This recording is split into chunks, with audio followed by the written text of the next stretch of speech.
The principal ideals theorem है, the principal ideals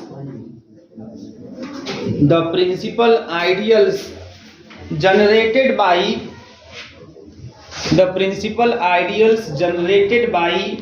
any two elements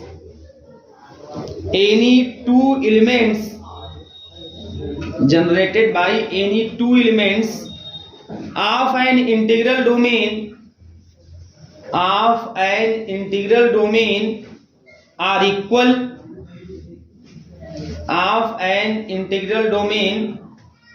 are equal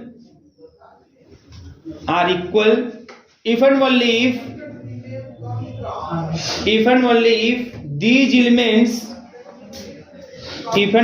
if these elements are associates,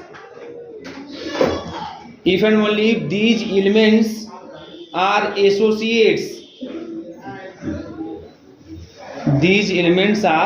associates, ठीक है। अब ध्यान दीजिए क्या है इसका मतलब यहाँ पे देखिए, अभी इसके पहले एक थ्योरम आपको बताया गया था कि अगर दो नॉन जीरो एलिमेंट हैं ए और बी, अगर ए एसोसिएट हैं तो ए बी को भी डिवाइड करेगा, बी ए को भी डिवाइड करेगा, है ना। पिछला थ्योरम जो हुआ है वो यही हुआ है कि अगर दो नॉन जीरो एलिमेंट हैं ए और बी करके, अगर ये दोनों एसोसिएट हैं तो ए बी को डिवाइड करेगा और बी ए को डिवाइड करेगा। इसका मतलब यह हुआ बेटा कि अब अगर मान लीजिए आपको किसी भी थ्योरम में यह प्रूव करना होगा कि ये दो नंबर एसोसिएट हैं, तो ऐसी स्थिति में आप खाली ये दिखा दीजिएगा कि ए बी को डिवाइड कर रहा है और बी ए को डिवाइड कर रहा है। अगर ऐसा हो गया तो इसका मतलब दोनों नंबर क्या होंगे, एक दूसरे के एसोसिएट कहलाएंगे, ठीक है। तो इसी का इस्तेमाल करेंगे। अब इस थ्योरम में क्या कहा है, इस थ्योरम कहा है कि द प्रिंसिपल आइडियल, कोई प्रिंसिपल आइडियल, और प्रिंसिपल आइडियल क्या होता है, जो किसी सिंगल एलिमेंट जिसके आइडियल सिंगल एलिमेंट से जनरेट होते हुए दिखाई दे, है ना। हाँ, the principal ideal generated by any two element, अगर कोई प्रिंसिपल आइडियल दो एलिमेंट द्वारा जनरेट हो रहा है और दोनों क्या है ना, आप इंटीग्रल डोमेन आर इक्वल, और दोनों आपके क्या है, इक्वल हैं, तो ये ऐसा तभी होगा जब दोनों क्या होंगे, एसोसिएट होंगे। जैसे मान लीजिए कोई प्रिंसिपल आइडियल है, वो ए से भी जनरेट हो रहा है, बी से भी जनरेट हो रहा है, तो अगर वो ए से भी जनरेट हो रहा है, बी से भी जनरेट हो रहा है, तो ये दोनों बराबर होंगे, ये दोनों जो जनरेट होंगे से ए, जैसे तो कैसे लिखा जाता है, अगर कोई मान लीजिए प्रिंसिपल आइडियल ए से जनरेट हो रहा है तो उसको लिखते हैं ऐसे, आर इज इक्वल टू मान लो ए लिख दिया। अगर बी से जनरेट हो रहा है मान लीजिए तो आर इक्वल टू आप बी लिख देंगे। तो ये दोनों बराबर होंगे, कह रहा है कि ये दोनों बराबर कब होंगे, ये दोनों बराबर तब होंगे जब ए और b, a and b are associates, है ना। ये जो ए बी सब एलिमेंट है इंटीग्रल डोमेन के हैं सब, a and b are associate. तो यही आपको दिखाना है कि अगर कोई प्रिंसिपल आइडियल दो एलिमेंट द्वारा जनरेट होता है तो ऐसी स्थिति में दोनों इक्वल तभी होंगे जब ए और बी क्या होंगे, दोनों एलिमेंट जो होंगे जिस एलिमेंट से जनरेट हो रहे हैं वो दोनों एलिमेंट एसोसिएट होंगे। तो इफ एंड ओनली इफ का केस है, तो एक बार मान लेंगे कि वह प्रिंसिपल आइडियल जिन दो एलिमेंट द्वारा जनरेट हो रहा है दोनों क्या है, सेम है, बराबर हैं, और then we have to show that है ना those two elements are associates. और फिर दूसरे कन्वर्सली मानेंगे दोनों एसोसिएट हैं, और ऐसी स्थिति में तो फिर अगर एसोसिएट है तो दोनों अगर किसी प्रिंसिपल आइडियल को जनरेट करते हैं तो वो दोनों क्या होंगे, सेम। बस हमारी यही याद करते चलना है, ठीक है। अच्छा, ये जनरेट वाला सिस्टम समझते हैं कि नहीं आप लोग, है ना। जैसे तो कोई आप इसे इंटीजर है ना, इंटीजर आपका है z इज इक्वल टू आपका हो गया 0 1 2 3 4 ऐसे करके इंटीजर हो गया, है ना। -1 -2 -3 इस तरीके से ये इंटीजर का सेट हो गया। बात समझ में आ रही है। अगर मैं इसमें 2 से मल्टीप्लाई कर दूं, 2 से मल्टीप्लाई 2z कर दूं बेटा, 2z ध्यान समझिएगा यहाँ पे, 2 से मल्टीप्लाई कर दूं तो 2 से मल्टीप्लाई करें देन यू गेट 0 2 4 6 8, है ना। और यहाँ पे -2 -4 -6 ऐसे आपको मिलेगा। बात समझ में आ रही है। अच्छा, ये तो इंटीग्रल डोमेन होता है, पता है आपको। अब ये इंटीग्रल डोमेन तक नहीं था, इसको चेक कर लीजिए। अब कैसे पता करें इंटीग्रल डोमेन है कि नहीं है, तो इंटीग्रल डोमेन क्या होता है, अकम्यूटेटिव रिंग। तो पहले बात बताइए रिंग देखिए, रिंग है कि नहीं, तो विद रिस्पेक्ट टू एडिशन ये पूरा अबेलियन ग्रुप बनाएगा। अब देख लीजिए किसी भी दो नंबर को जोड़िए कि इवन नंबर ही आपको मिलेगा। बात समझ में आ रही है। और साथ ही साथ आप किसी एसोसिएट भी करा लीजिए, वो भी मिलेगा। एडिशन की आइडेंटिटी 0 भी आपको मिलेगी। हर पॉजिटिव वाले इंटीजर के नेगेटिव इंटीजर इनवर्स हो जाएंगे, नेगेटिव के पॉजिटिव हो जाएंगे। Commutative property with respect to addition hold करेगी, है ना। साथ ही साथ विद रिस्पेक्ट टू मल्टीप्लिकेशन या क्लोजर प्रॉपर्टी भी होल्ड करेगी, किसी दो का गुणा करो इवन नंबर ही मिलेगा आपको। एंड और with respect to multiplication associative property भी होल्ड करेगा, यहाँ तक कि मल्टीप्लिकेशन एडिशन पर डिस्ट्रीब्यूटिव होता हुआ भी दिखाई देगा, है ना। मतलब ये पूरा पूरा रिंग बनाएगा, बात समझ आई ना, रिंग बनाएगा। साथ ही साथ ये आपका कम्यूटेटिव रिंग भी है, ये कम्यूटेटिव रिंग भी है, बात समझ आई ना। कम्यूटेटिव रिंग है, यहाँ पे कम्यूटेटिव रिंग है, इसका मतलब यहाँ पे यह है बेटा कि या किसी दो को लेकर आप मल्टीप्लाई कीजिए और उसको कम्यूट कराइए, आपको रिजल्ट क्या दिखाएगा, सेम। तो कम्यूटेटिव रिंग भी है। हाँ, यूनिटी एलिमेंट इसमें नहीं है, देखिए 1 नहीं है ना। अच्छा, जीरो डिवाइजर है कि नहीं है, आप उसको भी देख सकते हैं, जीरो डिवाइजर है कि नहीं है। तो अगर जीरो डिवाइजर की बात करेंगे, ध्यान दीजिएगा, तो भाई किसी दो का गुणा करेंगे रिजल्ट जीरो तभी आएगा जब उसमें कोई एक जीरो होगा। तो ये आपका विदाउट जीरो डिवाइजर है, ये विदाउट जीरो डिवाइजर, लेकिन 1 न होने की वजह से इंटीग्रल डोमेन तो नहीं हो पाएगा। लेकिन हाँ, अब आइडियल की बात करते हैं, है ना। क्या ये 2z का इस z का a है भैया, ये पूरा इंटीग्रल डोमेन है क्योंकि इसके पास 1 है ना। अब a इसका आइडियल है कि नहीं, चलो इसको चेक करते हैं। ये जो 2z है वो z का आइडियल है कि नहीं, बस समझ में आई ना। अब 2z z का आइडियल हुआ कि नहीं, आइडियल कैसे चेक करते हैं पता है आपको। कोई एलिमेंट यहां से लेते हैं जिसका आइडियल हम बोलने जाते हैं, कोई एलिमेंट ले लीजिए, कुछ ले लीजिए, क्या ले लिए बताइए, 2 ले लिया, चलो। अब कोई एलिमेंट यहां से ले लो, क्या ले ले, कुछ भी ले ले, -2 ले लीजिए, है ना। मतलब एक एलिमेंट मैंने r मतलब रिंग से ले लिया, है ना, पूरा वहां से ले लिया, और ये आइडियल से एक एलिमेंट यस ले लिया, और r गुणे यस करने पर -4 आएगा, और यह इसमें आना चाहिए, तो आया कि नहीं, है कि नहीं, इसमें है, तो आइडियल है। And this ideal is generated by 2, इसको बोले किससे जनरेट हो रहा है, ये 2 से जनरेट होता हुआ है। इस तरह से अगर मान 3z बनाओ, 3z, तो देखो यहाँ पे 0 और 3 6 9 12 ऐसे जाएगा, -3 माइनस का 6 माइनस का 9 इस तरीके से। अब यहाँ देखो कोई एलिमेंट यहाँ से ले लो, कोई एलिमेंट ले लो वहां से, क्या ले लो यार, ले लो कोई एलिमेंट, बताइए आप, ले लो 3 ले लीजिए। अब एक एलिमेंट यहाँ से कोई ले लो, कोई ले लो फ्री है, तो माइनस बहुत पसंद है भैया, माइनस का 6 कितना जाएगा, माइनस का 18, ये इसमें आएगा कि नहीं आएगा, आएगा इसमें। तो ये भी इसका आइडियल है, but this ideal is generated by 3, बात समझ में आ रही है। तो इसका मतलब कि अच्छा, इसका मतलब यह हुआ कि अगर कोई आइडियल है ना, प्रिंसिपल आइडियल की बात क्या करते हैं, प्रिंसिपल आइडियल होता है इसके जो इसके सभी आइडियल है ना सिंगल एलिमेंट से जनरेट हो, ये सिंगल एलिमेंट से जनरेट हो रहा है, सिंगल एलिमेंट से जनरेट हो रहा है। ऐसे ही 4 को ले लो, 5 लोगों, सब जनरेट होगा, बात समझ में आ रही है। तो इसलिए ये जो आइडियल होगा, ये कैसा आइडियल हो जाएगा, प्रिंसिपल आइडियल। अगर ये खुद ये भी आइडियल बनाएगा खुद से, है ना, तो ये प्रिंसिपल आइडियल के रूप में कहा जाएगा, ये प्रिंसिपल आइडियल हो जाएगा, क्योंकि इसके जितने भी आइडियल बनते हुए दिखाई देंगे सबके सब क्या हो जाएंगे आपके, सबके सब किसी न किसी एक एलिमेंट से जनरेट होते हुए दिखाई दे रहे हैं। जैसे आप 6 को भी ले सकते हो, 6 से 5 से 4 से सब दिखाई देगा आपसे, बात समझ में आ रही है। तो ये जनरेट करने का मतलब ये चीज है। यहाँ पे पता है कि अगर कोई आइडियल प्रिंसिपल आइडियल है, तो अगर वो किसी 2 एलिमेंट से जनरेट हो रहा है, मान लो 2 से भी जनरेट हो रहा है, 3 से भी जनरेट हो रहा है, तो 2 और 3 से जनरेट होने पे दोनों, अच्छा दोनों बराबर है क्या, दोनों बराबर नहीं है, यहाँ बराबर नहीं है, तो बराबर नहीं है मतलब 2 और 3 एसोसिएट भी नहीं है। अगर 2 और 3 के जो जनरेट हो रहा है, ये जनरेट हुआ, ये जनरेट हुआ, दोनों अगर बराबर हैं, तो बराबर तभी होंगे जब दोनों एसोसिएट होंगे। दोनों एसोसिएट होने को समझते हैं, मतलब कि ए बी को डिवाइड करे, बी ए को डिवाइड करे। यहाँ क्या बताओ, यहाँ 2 3 को डिवाइड करेगा क्या, 3 2 को डिवाइड करेगा क्या, नहीं सर, ये दोनों चीजें नहीं हो पाएंगी, एक को नहीं हो पाएगा इसमें, तो एसोसिएट भी नहीं है, इसलिए दोनों बराबर भी नहीं है। बराबर है क्या दोनों, ये कोई चांस नहीं, बराबर भी नहीं है, बात समझ में आ रही है ना। तो एसोसिएट तभी होंगे जब वो, है ना, ऐसे कब होगा बताओ, जब 2z ले फिर 2z ही ले, तब हो पाएगा, 3z ले फिर 3z ही ले, तब कोई भी अलग लोग कहाँ हो पाएगा। ऐसे आप 2z 4z ले लिए, तो 2 4 को डिवाइड तो करेगा, लेकिन 4 2 को डिवाइड नहीं करेगा, तो मतलब एसोसिएट नहीं होंगे। एसोसिएट होने के लिए दोनों एलिमेंट एक दूसरे को डिवाइड करने चाहिए, बात समझ में आ रही है। तो यही चीजें यहाँ पे यूज होने वाली है, यही चीजें यहाँ पे हम करने वाले हैं, ध्यान दीजिएगा। तो ये चीज एग्जांपल समझिएगा यहाँ पे कि सिंगल एलिमेंट से जनरेट होता हुआ क्या है, तुम नोट करिए पहले इसमें थोड़ा सा एक लाइन। लेट कैपिटल आप Let capital R be an integral domain. Let capital R be an integral domain, and small a comma small b belongs to R. And small a comma small b belongs to R. हो गया? आगे लिख दीजिएगा इसमें let a and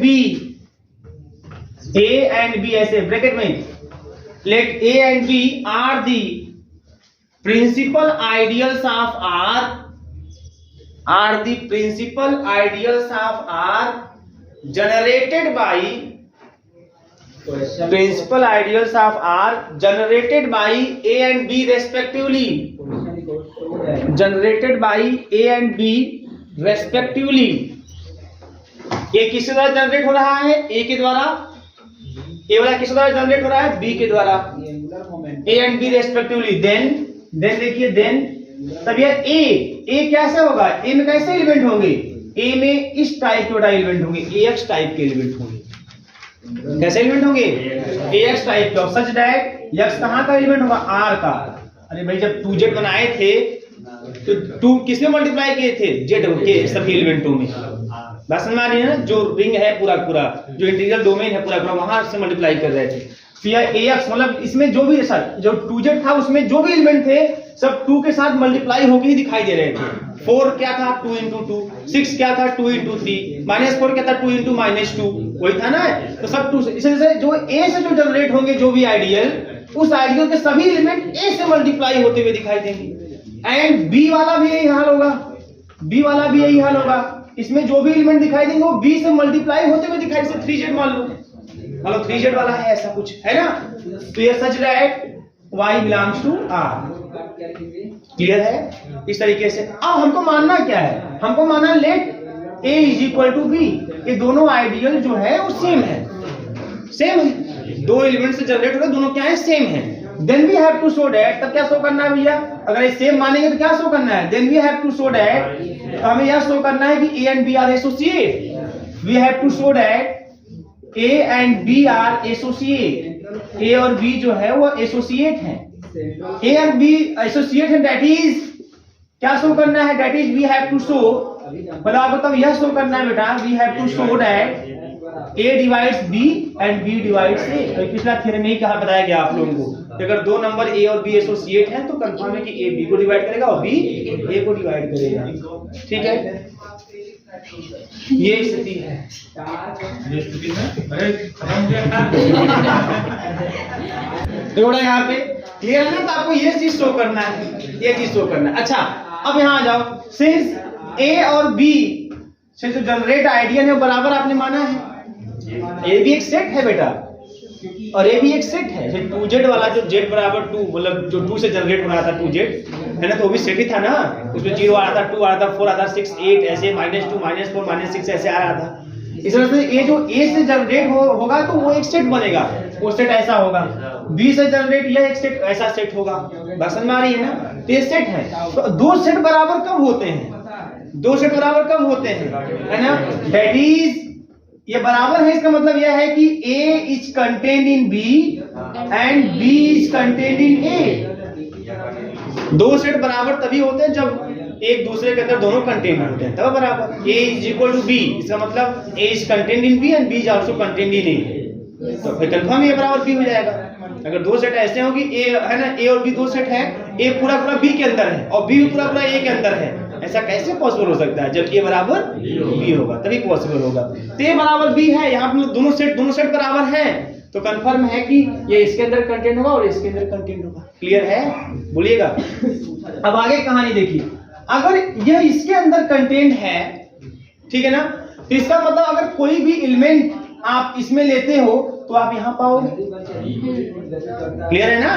अगर a पूरा इसके अंदर कंटेंट है तो कोई भी एलिमेंट आप यहां लोगे तो आप इसके अंदर पाओगे. तो मान लीजिए लेट कर लेते हैं.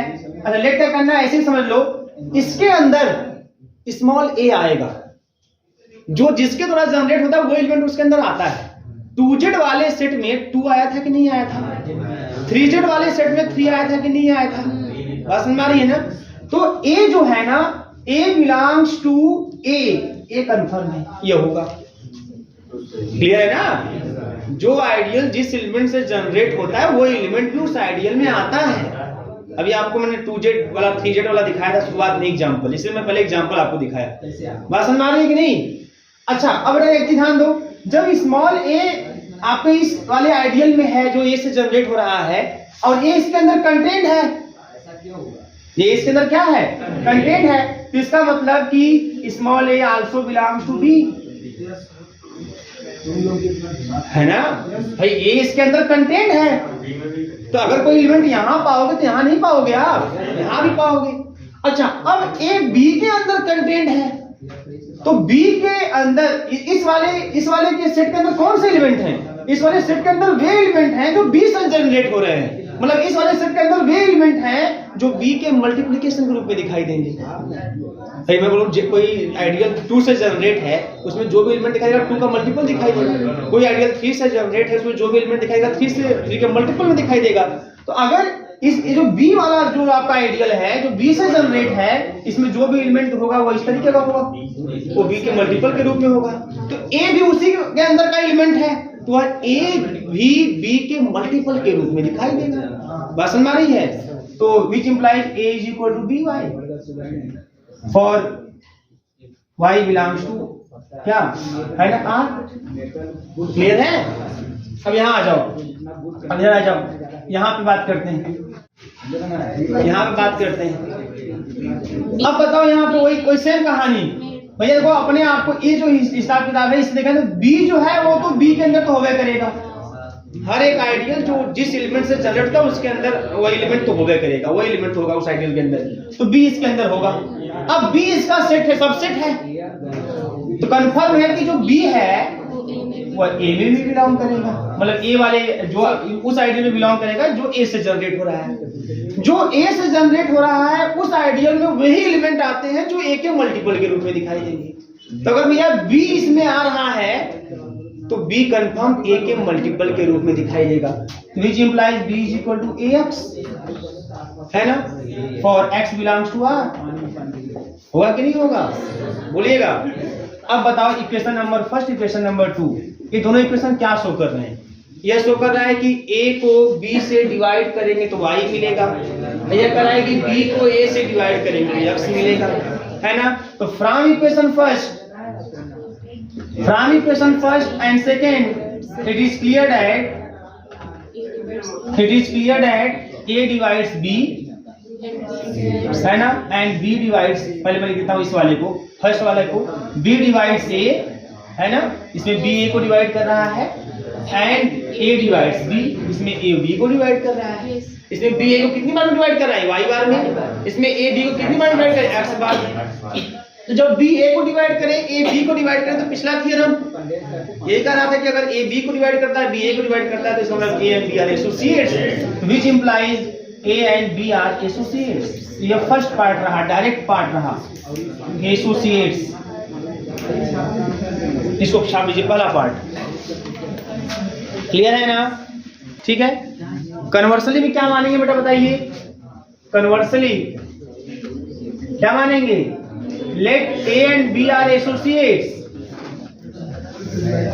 a और b क्या है? एसोसिएट्स हैं। तो अगर a और b एसोसिएट्स हैं तो इसका मतलब that is a divides b and b divides a, ये आपके पास है। Then we have to show that, तब इस वाले पार्ट में हमें क्या शो करना है? Then we have to show that, है ना, ideal generated by a is equal to ideal generated by b, दोनों सेम होने चाहिए, ये स्टेटमेंट था हमारा। अब हमको इसको बराबर दिखाना है, अब इसको बराबर मान के ये दिखाए थे, अब इसको बराबर मान के अब ये दिखाना है आपको।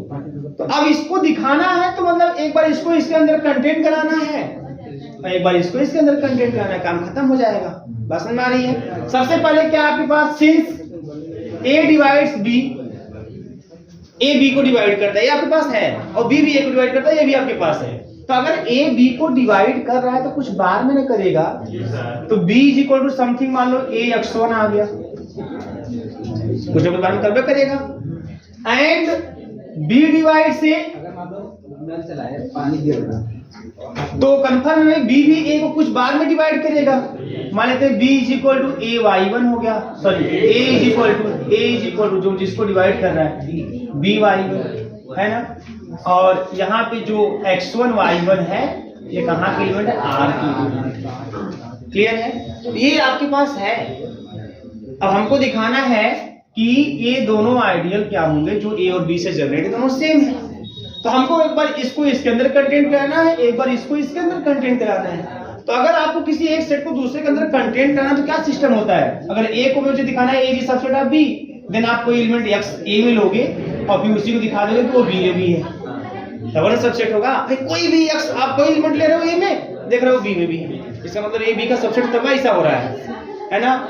तो यहाँ क्या कर सकते हैं, यहाँ पे चलिए अब लेट कर लेते हैं, कोई एलिमेंट लेट करते हैं, let small r belongs to ideal generated by a, इसमें लेते हैं और इसके अंदर दिखाते हैं। अगर r a से जो जनरेट आइडियल है उसका एलिमेंट है, अगर r a से जनरेट जो आइडियल है उसका एलिमेंट है तो वह r a के मल्टीपल के रूप में दिखाई देगा। ये तो मैं कब से चिल्ला रहा हूं कि कोई भी आइडियल जिस एलिमेंट से जनरेट होता है उस आइडियल में कोई भी एलिमेंट आप उठाओगे और जिस एलिमेंट से जनरेट हो रहा है उसके मल्टीपल के ही रूप में दिखाई देने वाला है, ठीक है ना। तो यहाँ पे r इसके मल्टीपल के रूप में दिखाई देगा। तो मान लीजिए r is equal to ax, जैसे मैं ऊपर x1 y1 लिया हूँ, r इज इक्वल टू क्या हो जाएगा, ax हो गया, ठीक है ना, r is equal to ax। अब आगे की बात देखिए, यहाँ पे r इक्वल टू जब ax हो गया तो a की वैल्यू आपको पता है b y1 है ना, ऐसा आपके पास रिजल्ट है, इनका यूज करना है। तो r इज इक्वल टू इसको लिख देंगे b y1 और x b y1 x है ना। अब r is equal to b y1 x है तो हमको दिखाना क्या है, इसको ऐसे लिख दे बेटा, r इज इक्वल टू अब ये देखो b y1 x, ये जो भी है ये सब के सब r के एलिमेंट है, इस r के सब r के एलिमेंट है। भाई जैसे आप आइडियल बनवा रहे थे जेड के इंटीजर से लेके 2z 3z बनवा रहे थे तो सब जेड के एलिमेंट थे ना, सब जेड के एलिमेंट है, चाहे वो 2z के एलिमेंट हो, चाहे 3z के, चाहे 4z के, 5z के, सब जेड के एलिमेंट है। तो ये सब के सब r के एलिमेंट है, तो एसोसिएटिव प्रॉपर्टी होल्ड करेगा। अब भाई एसोसिएटिव प्रॉपर्टी आप इसको लिख दीजिए b और y1 x, ऐसे कर लीजिए। अब बेटा ये जो देखो y1 x जो है ये भी r का ही एलिमेंट है, भाई y1 है r का, x भी है r का, यहाँ पे जो x है ना, यहाँ पे जो x है ये भी किसका एलिमेंट है, r का, x भी है r का। तो y1 into x closure property तो रिंग में होल्ड करता है, तो यह आपका r में बिलोंग कर जाएगा। इसका मतलब जो r है वो b के मल्टीपल के रूप में दिखाई दे रहा है। r किसके मल्टीपल के रूप में दिखाई दे रहा है, b के। तो अगर बेटा r b के मल्टीपल के रूप में दिखाई दे रहा है तो कंफर्म है कि r उस वाले आइडियल में होगा जो b से जनरेट हो रहा है। उसमें मल्टीपल रूप में दिखाई दे तो उसमें आएगा ना, ये आ गया तो r है ना, उसमें बिलोंग कर जाएगा, तो r को आपने a उस आइडियल माना जो a से जनरेट हो रहा है और पा लिया उस आइडियल में जो b से जनरेट हो रहा है। इसका मतलब यह हो गया विच इंप्लाइज कि ideal generated by a is a subset of ideal generated by b, equation number 3। Clear है? इस तरीके से अगेन लेट कर लेते हैं। अब हमको ये वाला पार्ट दिखाना है कि a इसके अंदर कंटेंट है, a अगर a इसको इसके अंदर भी कंटेंट करा देते हैं दोनों सेम हो जाएंगे। तब तो लेट कर लेते हैं small s belongs to ideal generated by b। अगर बेटा यस स्मॉल b उस आइडियल का एलिमेंट है जो स्मॉल b से जनरेट है तो कंफर्म है कि यह यस b के मल्टीपल के रूप में दिखाई देगा। तो मान लीजिए s is equal to b y और जहां पे y बिलोंग्स टू r और b इज इक्वल टू आपके पास पड़ा हुआ है ax1, तो s is equal to ax1 और ay। अब बाय एसोसिएटिव प्रॉपर्टी सेम तरीके से इसको लिख सकते हैं, a बाहर करके x1 y को एक साथ कर लीजिए और ये जो x1 y है ये भी r का ही एलिमेंट होगा, नो डाउट। अब यहां से पता चला कि यस जो है वह a के मल्टीपल के रूप में दिखाई दे रहा है और जो भी a के मल्टीपल के रूप में दिखाई देगा वो एलिमेंट a के द्वारा जनरेट जो आइडियल होगी उसके एलिमेंट में जाएगा, उसका एलिमेंट हो जाएगा। इसका मतलब कि बिलोंग बराबर है, इसका मतलब s belongs to ideal generated by a। तो यस को आपने बी में लिया, एस को आपने ए में पा लिया। इसका मतलब यह हो गया कि ideal generated by b is a subset of ideal generated by a. Equation number 4। अब फ्रॉम इक्वेशन 3 and 4 है ना, आपको जो रिक्वायर्ड रिजल्ट है पूरा हो जाएगा। A is equal to b, ideal generated by a is equal to ideal generated by b. तो अगर ए और बी एसोसिएट हैं तो दोनों के द्वारा जनरेट किए गए जो आइडियल होंगे वो भी क्या होंगे, सेम होंगे। अब एक क्वेश्चन लिखिए, है ना, एक न्यूमेरिकल का भी जायका ले लीजिए आप। Find all the units of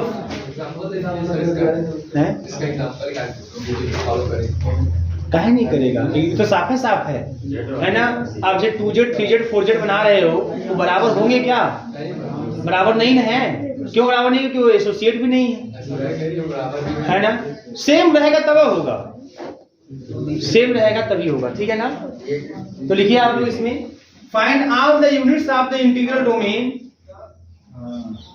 find all the units of the integral domain of Gaussian integers, of Gaussian GAUSSIAN,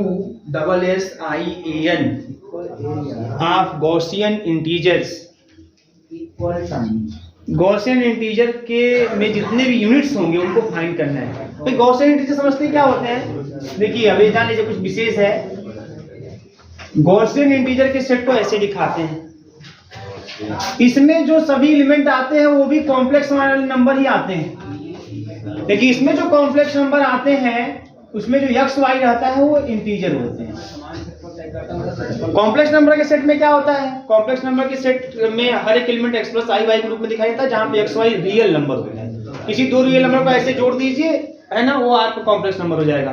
Gaussian integer में जो आपके एलिमेंट होते हैं वो भी x प्लस आई वाई के ही रूप के होते हैं, लेकिन x y कहाँ का एलिमेंट होता है, z का। मतलब इसमें कोई बोले कि क्या इसमें 1/2 प्लस आई है क्या, नहीं है ना। इसमें जो भी 2 प्लस 3 आई है क्या, हाँ है, 2 प्लस 3 आई है। 2 आई है क्या, हाँ है ना। 1 प्लस 0 आई है कि नहीं है। तो ये गॉसियन इंटीजर होता है। बात समझ आ रही, गॉसियन इंटीजर का सेट ऐसे बनता है। अब इसमें आपको यूनिट खोजना है, इसमें कितने यूनिट्स होंगे। यूनिट्स कौन होते हैं, है ना, पता है आपको यूनिट्स कौन होते हैं। मतलब अगर कोई नंबर a अगर इसका यूनिट होगा तो इसी में कोई नंबर b ऐसा मिलेगा, जब a को b में मल्टीप्लाई करेंगे तो 1 को जनरेट कर देगा, 1 दे देगा। बात समझ में आ रही है। तो लेट कर लेते हैं कि x plus i y be the unit of Gaussian integer. मान लीजिए इसका यूनिट है, इसका यूनिट है। तो जो यूनिट होता है वो उसी सेट के किसी एलिमेंट से मल्टीप्लाई करने में 1 देता है, और जो जिससे मल्टीप्लाई करने में 1 देता है एक्चुअली में उसका इनवर्स होता है। इनवर्स ना होता बना 1 आएगा।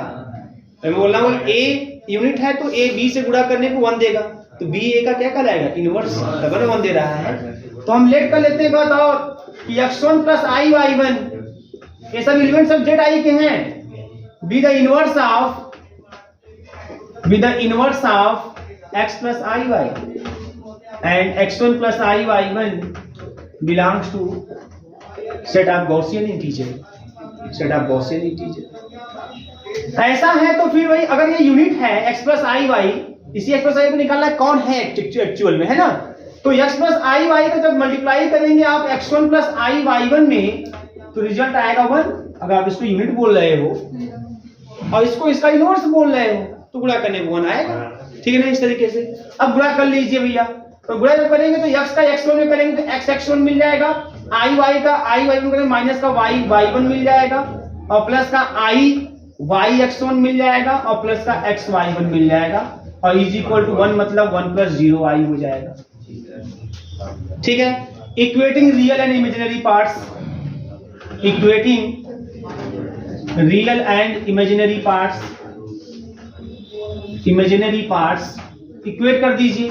तो x x1 माइनस का y y1 is equal to 1 हो जाएगा, एंड y x1 प्लस का x y1 is equal to 0 हो जाएगा, ठीक है। इक्वेशन फर्स्ट सेकंड कर लेते हैं। Squaring and adding equation first and second, squaring and adding equation first and second, है ना। तो मिल जाएगा x x1 माइनस का y1 का स्क्वायर, भूलिएगा, है ना, और उसके बाद और plus y x1 plus xy1 का whole square is equal to 1 हो जाएगा। बात समझ में आ रही है ना? अच्छा, तो इससे क्या मिलने वाला है आपको? क्या मिल जाएगी वैल्यू? इससे वैल्यू मिल जाएगी। वैल्यू तो इससे मिलती हुई दिखाई नहीं दे रही है। वैल्यू मिलनी चाहिए आपको एक्स वाई की, ये सेम हो जाएंगे भाई। देखो रिजल्ट आपके ये आने चाहिए, जो एक्स वाई की वैल्यू है ना, ये आपकी इस तरीके की आनी चाहिए, 1 - 1 i - i। याद रखिएगा, यही इंटीजर होते हैं, 1 - 1 i - गॉसियन इंटीजर जो यूनिट होते हैं, यूनिट या units of Gaussian integer zi, यही आपको लाने हैं। ये भी टारगेट आपके दिमाग में रहेगा तो आप कर सकते हैं, और ऐसे भी आएगा, अभी देखिएगा। ये तो यही यूनिट है, इसमें आप कोई भी खोज लीजिए, यही 4 आपके एलिमेंट ऐसे हैं जो यूनिट के रूप में आपको दिखाई देंगे। और इसके अलावा कोई भी एलिमेंट यूनिट के रूप से 2 + 3i का 2 + 3i वो यूनिट नहीं है, क्योंकि 2 + 3i के लिए जो 1/2 + 3i है वो इसमें हो ये नहीं है। 1/2 + 3i इस सॉलिड सेट में कहाँ मिलेगा? नहीं मिलेगा, है ना। इस सॉलिड सेट में तो जो भी मिलेंगे वो इस टाइप के होंगे, x + iy, जिसमें xy कहाँ होगा? z का होगा। चलो एक काम करो, इसको आप ओपन कर लो, तो क्या मिल जाएगा ओपन करने पे? x² x1 का स्क्वायर प्लस y² y1 का स्क्वायर 2xy x1 माइनस का 2xy x1 y1, क्लियर है। और यहां से प्लस y² x1 का स्क्वायर प्लस x² y1 का square plus 2xy x1 y1 is equal to 1। ये वाला ऐसे कट जाएगा। और ध्यान दो, यहाँ पे x² है यहाँ पे और x² है यहाँ पे, कॉमन कर लो, तो x1 का स्क्वायर प्लस y1 का स्क्वायर, और y² है, कॉमन कर लो, x1 का स्क्वायर प्लस y1 का स्क्वायर इज इक्वल टू 1, यही ना। यहाँ से मिल जाएगा x² प्लस y², एक ब्रैकेट में, दूसरे में x1² प्लस y1 का स्क्वायर इज इक्वल टू 1। देखो अपने आप में ये एक पॉजिटिव नंबर है, ए भी क्या है? पॉजिटिव नंबर है। बस नहीं, दोनों का मल्टीप्लिकेशन 1 तभी हो सकता है जब दोनों अपने स्थान पे 1 हो, which implies x² plus y² is equal to 1 and x1² plus y1² is equal to 1, तभी हो सकता है। अब देख लीजिए, इस सेट के हिसाब से ले लीजिए, कुछ भी ले लीजिए अपने आप को, है ना, ये भी पॉजिटिव होगा, ये भी पॉजिटिव होगा, इनका मल्टीप्लिकेशन 1 हो जाए, है ना। तो ऐसा तभी होगा जब, है ना, दोनों अपने स्थान पे 1 हो, ठीक है ना। अब ध्यान दीजिए यहाँ पे, अब इससे मतलब आना नहीं, हमको x और y चाहिए। अब x² plus y² equal to 1, ये कैसे हो सकता है? ये कैसे हो सकता है? x² इज इक्वल टू 1 हो and y² is equal to 0 हो, तब तो x² plus y² equal to 1, ये भी पॉजिटिव है, ये भी पॉजिटिव है। और x² इज इक्वल टू 0 हो और y² इज इक्वल टू 1 हो, बात समझे? तभी आपको 1 मिलेगा। यहाँ से x² इज इक्वल टू 1 का मतलब x is equal to plus minus 1 और y इज इक्वल टू 0, और x is equal to 0 and y is equal to plus minus 1।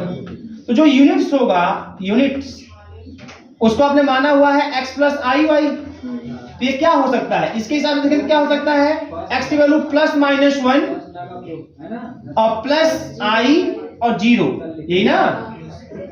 और इसके हिसाब से चलेंगे तो x के स्थान में 0 और प्लस माइनस i y, तो मतलब क्या मिल जाएगा यहाँ से? प्लस माइनस 1, अरे यहाँ पे भाई y की वैल्यू कितनी? 1 है ना, और यहाँ से प्लस माइनस 1 और यहाँ से मिल जाएगा प्लस माइनस i, यही ना, प्लस माइनस i। इसका मतलब जो यूनिट होगा वो क्या हो जाएगा? विच इंप्लाइज, जो यूनिट हो जाएगा वो हो जाएगा +1, मतलब 1 -1 और i, यही 4 यूनिट होंगे। नोट कर लीजिए।